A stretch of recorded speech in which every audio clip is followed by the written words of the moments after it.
Amahoro y'Imana mwese nshuti zacu. Uyu munsi Isoko Media yaguteguriye inkuru y'iyobokamana. Ni inkuru benshi batangariye, ni inkuru benshi bakuyemo amasomo y'ubuzima bakigenderaho na n'uyu munsi. Niba aribwo bwa mbere ugeze kuri channel, nakubwira ngo kanda subscribe kugira ngo inkuru nk'izi ngizi zubaka, ziguha icyerekezo mu buzima zitazajya zigucika. Reka rero turebe iyo nkuru dusanga mu gitabo cya Matayo. Uyu Matayo akaba yari umwe mu ntumwa 12 Yesu yatoranyije, akazituma, akaziha ubutumwa bwiza zijyana hirya no hino ku isi, bukaba ubwo butumwa bwarakwirakwiriye isi yose buvuye muri Isirayeli. Reka rero dutangire n'inkuru yacu.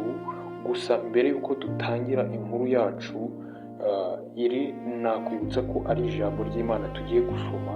Rero ube maso kugira ngo wumve icyo umwuka akubwiriramo. Ntabwo iyi ari inkuru gusa irangirira aho ngo yumve birangire hoya, ahubwo ni inkuru yongera kugira ikikwibutsa n'ikikwigisha n'ikigukomezamo, bitewe n'icyo umwuka w'Imana aragusobanurira.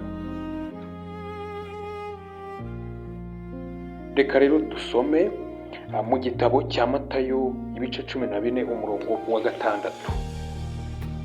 Umunsi wo kwibuka kuvuka kwa Herode usohoye, umukobwa wa Herodiya abyinira imbere y'abararitswe, ashimisha Herode.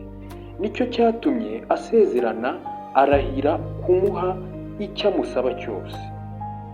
Nawe amaze koshywa na nyina, aramubwira ati, mpa igihanga cya Yohana umubatiza ku mbehe. Umwami arababara, ariko ategeka ko bakimuha kubw'indahiro yarahiriye imbere y'abasangiraga nawe. Atuma mu nzu y'imbohe ngo bace igihanga cya Yohana. Bazana igihanga cye ku mbehe, bagiha umukobwa, agishyira nyina.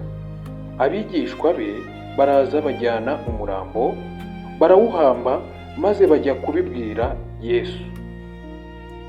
Ngiyi rero inkuru nayo naguteguriye uyu munsi. Nizere ko uyikuyemo amasomo atandukanye yagufasha muri ubu buzima bwo kwizera Imana, aho nyine iyi nkuru ishushanya abakristo uburyo dukwiye gusaba Yesu, uburyo dukwiye gusaba Imana.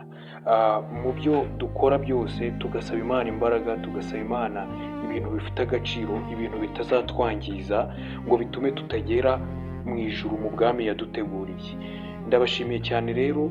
Iyi ni Isoko Media. Niba aribwo bwa mbere ugeze kuri iyi channel, ntiwibagirwe gukora subscribe, like, share ndetse na comment, kugira ngo inkuru nk'izi zikubaka, inkuru zigufasha zitazajya zigucika.